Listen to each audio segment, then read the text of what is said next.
নমস্কার friends, welcome back to my channel Soma's beauty life. চলে এলাম আমি আরেকটি নতুন ভিডিও নিয়ে। বলো তোমরা সবাই কেমন আছো? আমি ভালো আছি, তোমাদের ভালোবাসা এবং ঈশ্বরের আশীর্বাদে।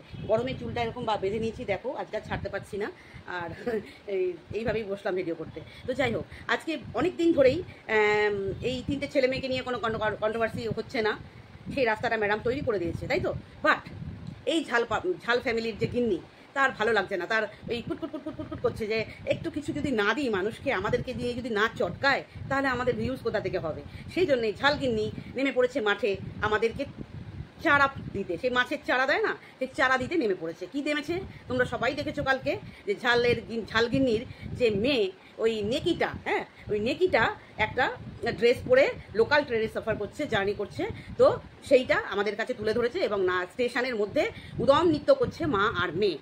তারপরে তার আগে আমরা কি দেখেছি, ঝালগিন্নি একটা লাইভে বলেছে তার মেয়ে কদিন বেড়াতে এসছে, তারপরে যেতেই পারে। বাট তার আগে কি বলেছে, যে তার বার্থডেতে, মানে আমাদের সেই এই নেকির যে ছিল আর কি, বুঝতে পেরেছো, প্রীতম, হ্যাঁ, ওকে জন্মদিনে উপহার দিয়ে দিয়েছিল ডিভোর্স।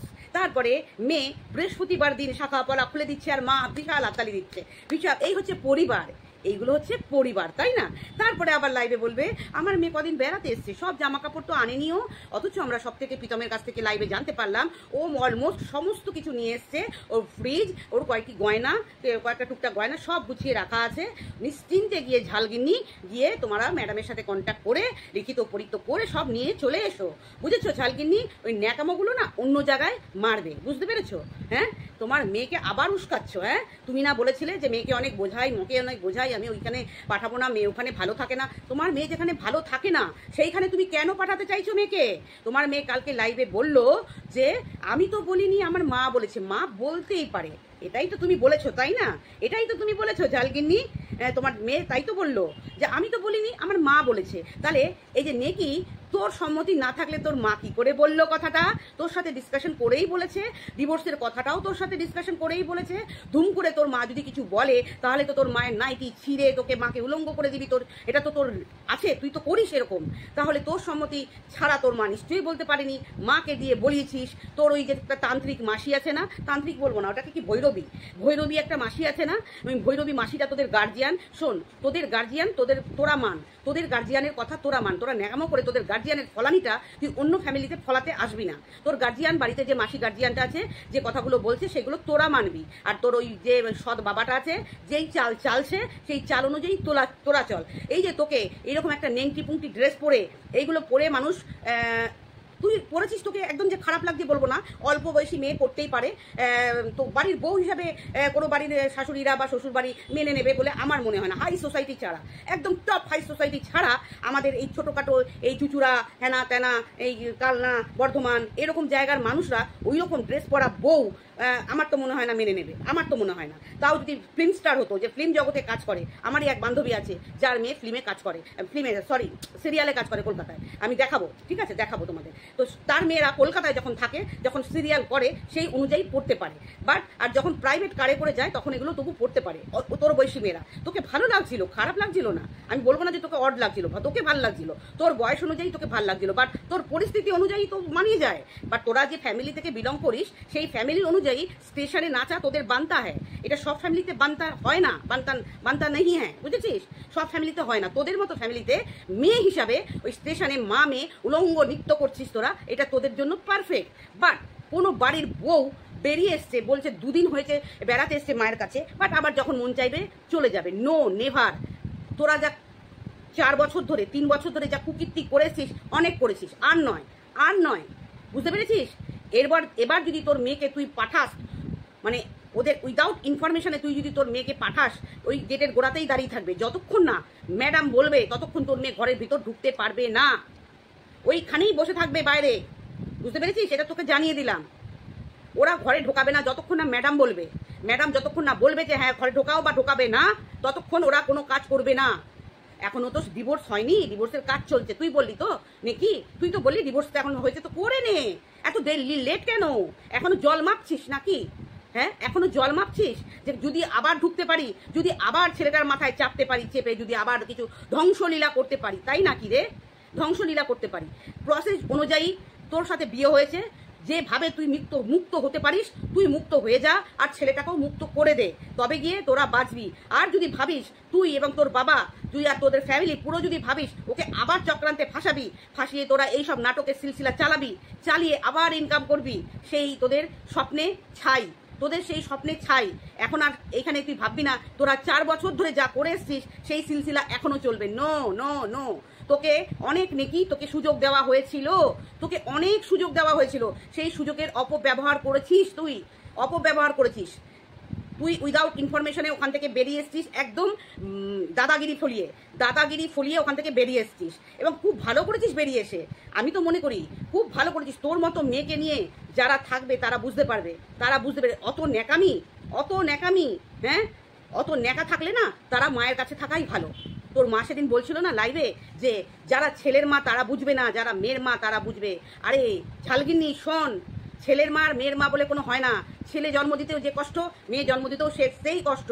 একটা মায়ের কাছে সন্তান মানে সন্তান, ছেলে হোক আর মেয়ে হোক, ছেলের মা আর মেয়ের মা বলে কোনো কথা নেই। সন্তানকে সেই রকম শিক্ষা দিতে হয়, সেই শিক্ষা তোরা দিতে পারিসনি। হ্যাঁ, একটা মেয়ে শ্বশুরবাড়িতে গেলে তাকে অনেক কিছু, কোন বাড়ির মেয়েটা যে কোনো স্যাক্রিফাইস করতে হয় না? একটা মেয়ে ভগবান বানিয়েছে এইভাবে। মেয়ে ওখানে গিয়ে ন্যাকামো মারবে বসে, আমি কিছু করতে পারি না, আমি কিছু করবো না, ওখানে গিয়ে এর নাম্বার তার নাম্বার নিয়ে শুধু বদনাম করা। হ্যাঁ, শুধু বদনাম করা, শ্বশুরবাড়ির সম্বন্ধে বদনাম করা, সারাদিন মাকে কানে ফোন লাগিয়ে রাখা। আর বাড়িতে কি গতিবিধি হচ্ছে, বাড়িতে শাশুড়ি জল গিলছে না, ভাত খাচ্ছে না, কার সাথে কথা বলছে, পাই টু পাই ইনফরমেশন শ্বশুরবাড়ি থেকে মাকে কল করে দেওয়া। এইরকম স্বভাব থাকলে কোনো মেয়ে কোনো শ্বশুরবাড়িতে গিয়ে, তুই তো ওই বাড়ি বলে নয়, কোনো বাড়িতে তুই টিকতে পারবি না। সব থেকে বেটার অপশন হচ্ছে যেমন মায়ের কাছে আছিস, দিন তেরেকাটা দিন করে নাচছিস, স্টেশনে বনে বাজারে নাচছিস, আর উলঙ্গ ড্রেস পরছিস, যেগুলো তুই সব পরে থাকিস। তুই তো লাইভে বললি না আমি সব রকম ড্রেস পরি। হ্যাঁ, পরতেই পারিস, না পরার কিছু নেই, সব রকম ড্রেস মানুষ পরতেই পারে, কিন্তু পরিস্থিতি অনুযায়ী, সিচুয়েশন অনুযায়ী সব ড্রেসগুলোকে ক্যারি করতে হয়। তুই আজকে বেড়াতে যা, সি বিচে বেড়াতে যা, সেখানে তুই পর, অসুবিধে নেই, ওখানে পড়তেই পারিস। বাট একটা লোকাল ট্রেনে, লোকাল স্টেশনে ওই রকম ড্রেস পরে নাচা, কারা নাচে? উন্মাদরা নাচে, জানিস তো? উন্মাদরা, মাথায় যাদের প্রবলেম আছে, আর যারা একদম কি বলে না, ভাতে ভিখারি ঘরের মানে বাবা দুটো পয়সা ইনকাম করেছে, কি করে করেছে সে তো অনেকেই জানে। সেই পয়সার মুখ দেখে তোরা ধরাকে সরা মনে করিস। তোদের লেভেলটা হচ্ছে প্যার কি জুতা কি বরাবর, বুঝেছিস? তোদের অকাত হচ্ছে প্যার কি জুতা কি বরাবর, আর তোরা অকাত দেখাতে আসিস একদম হাই সোসাইটি, যেন তোর মেয়ে নায়িকা। আরে নায়িকাটা বানা, তবে তো বুঝবো। অনেক মিডল ক্লাস ফ্যামিলির মানুষেরা নায়িকা হয়, ফিল্মে ওই ইয়েতে কাজ করে, ওই সিরিয়ালে কাজ করে, তো সেই প্রফেশনে ঢোকা, তবে তো মানবো যে না হ্যাঁ ওর প্রফেশনটা এরকম, প্রফেশনের খাতিরে ওকে এইভাবে চলতে হয়। বাট সে থাকে ঘরে বসে, কোনো কাজ নেই, কম্ম নেই, আর শুধু ন্যাংটামি করে যাচ্ছিস তোরা। হ্যাঁ, আর মেয়েকে তুই ন্যাংটামি করতে সাহায্য করছিস। এইরকম মেয়েকে নিয়ে কোনো শ্বশুরবাড়ির মানুষ এইরকম মেয়েকে নিয়ে ঘর করতে পারে? সব থেকে বড় ভালো কথা, তুই ওই বাড়ির দৃষ্টিপাত না করে, ওই ফ্যামিলিটার দিকে দৃষ্টি না দিয়ে, তুই তোর মেয়েকে যেমন চায়, তুই তোর মেয়ে যদি চায় যে আমি কোনো বস্ত্র পরবো না, উইদাউট বস্ত্রতে আমি রাস্তায় ধেই করে নাচবো, তাই নাচা। বাট ওই ছেলেটার ফ্যামিলির দিকে তুই ফিরেও তাকাবি না, তুই বা তোর মা, বুঝেছিস? ঝিঙ্কি ঝালকে বলছি, আর নেকি ঝালকে বলছি, নেকিটাকে। মা বলেছে, আমি বলিনি, মা বলেছে। হ্যাঁ, মায়ের ঘাড়ে দোষ চাপিয়ে এড়িয়ে যাওয়া হচ্ছে, মায়ের ঘাড়ে দোষ চাপিয়ে। এখন আবার তোমার কুরকুরানি শুরু হয়ে গেছে না ওই বাড়িতে পা রাখার জন্যে? একদম নয়, ভুলেও তাকাবি না, ভুলেও ভাববি না, মাথায় আনবি না। যা করেছিস খুব ভালো করেছিস, সেই জন্যই ছেলেটার জীবন থেকে ছায়া সরে গেছে। ঠিক আছে, ও ভুল করেছে, অল্প বয়সে দুটো ভুল করে ফেলেছে, তার খেসারত ও দিয়েছে। বাট তোরা কোনো খেসারত দিসনি, তোরা টিল নাও পর্যন্ত তোদের ভুলের খেসারত কিছু দিসনি। তোরা নিজেদের মতো নিজেরা গাজওয়ারি কাজ করে চলেছিস এখনো, বাট তোদেরও খেসারত দিতে হবে। ওয়েট অ্যান্ড ওয়াচ বন্ধুরা, ওয়েট অ্যান্ড ওয়াচ।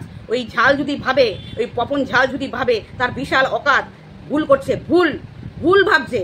সব কিছুর একটা প্রসেস আছে, একটা টাইম অনুযায়ী সব কিছু সামনে আসবে, তোমরা দেখতে পাবে।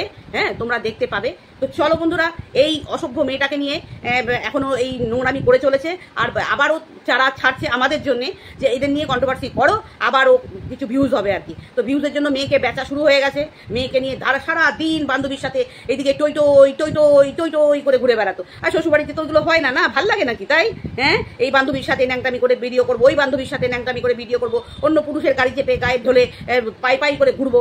এইগুলো কি আর শ্বশুরবাড়িতে হয়? এইগুলো না হলে তো ভালো না, শ্বশুরবাড়ি একদম ভালো না, একদম ভালো না। তোর মতো শ্বশুরবাড়ি, তোর বাপকে বল তোর মতো শ্বশুরবাড়ি খুঁজে দিতে, তুই যেমন চাস ওই রকম খুঁজে বার করে তোকে সেইখানে ঢুকিয়ে দিতে। এই ফ্যামিলির সাথে তুই বেমানান, এই ফ্যামিলির সাথে তুই বেমানান। তুই সেই জন্য তোর ওই ভালোবাসার নাটক গল্প তোর পকেটে পুরে তোর বাবার গলায় ঝুলিয়ে দে লকেটের মতো, বাবা আর তুই মিলে দেখ সারাদিন, বুঝতে পেরেছিস? ভালোবাসা দেখাতে আসছে যত সব আলতু ফালতু মেয়েছে একদম। চলো বন্ধুরা, এটাই ছিল আজকে এদের নিয়ে বলার। এরা আবার নাটক ফাঁদছে, নোংরামি করছে। যদি তোমাদের ভালো লাগে ভিডিওটা পাশে থাকবে। আমরা প্রীতমের পাশে আছি, ম্যাডাম প্রীতমের পাশে আছে, ব্যাস আর কোনো চিন্তা নেই, আর কোনো চিন্তা নেই। আমি বারবার বুঝিয়ে এসেছি ওকে যে প্রীতম আর কোনো মধ্যে থাকবি না। ম্যাডামকেও বলেছি, ম্যাডাম যত তাড়াতাড়ি সম্ভব ওদের ডিভোর্সের ব্যবস্থাটা করে দিন। যতদিন ডিভোর্সটা না করবেন ততদিন টানাটানি করবে, ততদিন ওকে নিয়ে টানাটানি করবে, ওরা ভিউজের এই নাটক থাকবে। হ্যাঁ, তো চলো, নিজেদের ক্রিয়েটিভিটি, নিজেদের ট্যালেন্ট নিজেরা দেখা, অন্যকে টেনে অন্যের ঘাড়ে এইসব তোপ ফেলে ভিউজ কামানো, এই 4 বছর ধরে নাটক ফেলে ভিউজ কামানো সবাই কামিয়েছে। তুই থেকে শুরু করে প্রত্যেক কন্ট্রোভার্সি ক্রিয়েটার থেকে শুরু করে প্রত্যেকে ভিউজ কামিয়েছে। কিন্তু এটা সমাজের জন্য বাজে বার্তা, একটা সমাজের জন্য বাজে বার্তা, বাজে বার্তা। একটা উঠতি বয়সের মেয়ে, 15-16 বছরের মেয়ে পড়াশোনা না করে নাচতে নাচতে বিয়ে করতে গেছে। হ্যাঁ, বিয়ে করতে গেছিস, বোঝ এবার।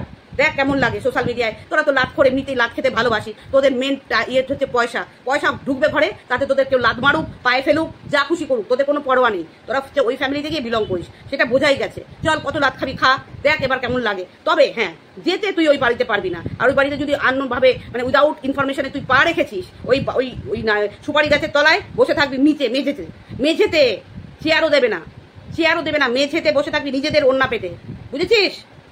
বসে থাকবি যতক্ষণ না ম্যাডাম পারমিশন দেবে যে বাড়ি ফিরে যাও, ঢোকা যাবে না, বাড়ি ফিরে যাবি। আর যদি ম্যাডাম বলে হ্যাঁ ঢোকাও, ম্যাডামের কথা অনুযায়ী হবে, ম্যাডামের কথা অনুযায়ী হবে, বুঝতে পেরেছি? যেহেতু ডিভোর্সটা এখনো হয়নি, অতএব ভুলেও যাওয়ার চেষ্টা করবি না। ওই বাড়িতে যদি ঢুকেও তোকে ঢোকার চান্সও ম্যাডাম করে দেয়, কিন্তু ডিভোর্সটা হয়ে যাবে, ডিভোর্সটা হতেই হবে। তুই ওই বাড়িতে সংসার করার পারফেক্ট মেয়ে নয়। যদি সংসার করার হতিস তাহলে এই 3 বছরে হয়ে যেত, বাট এই 3 বছরে যখন হয়নি আর হবে না, আর হবে না। এবার বাকি যেটুকু মাথায় গিলু আছে সেইটুকু তুই খেয়ে নিবি, ভিউয়ার্সদের খাবি, আমাদের মতো মানুষদেরও খাবি, নিজেরও খাবি, ছেলেটারও খাবি, বুঝতে পেরেছিস? চল ফোট, একদম ভাববি না ওই বাড়িতে যাওয়ার কথা, বলে দিলাম। বন্ধুরা টাটা, বাই বাই।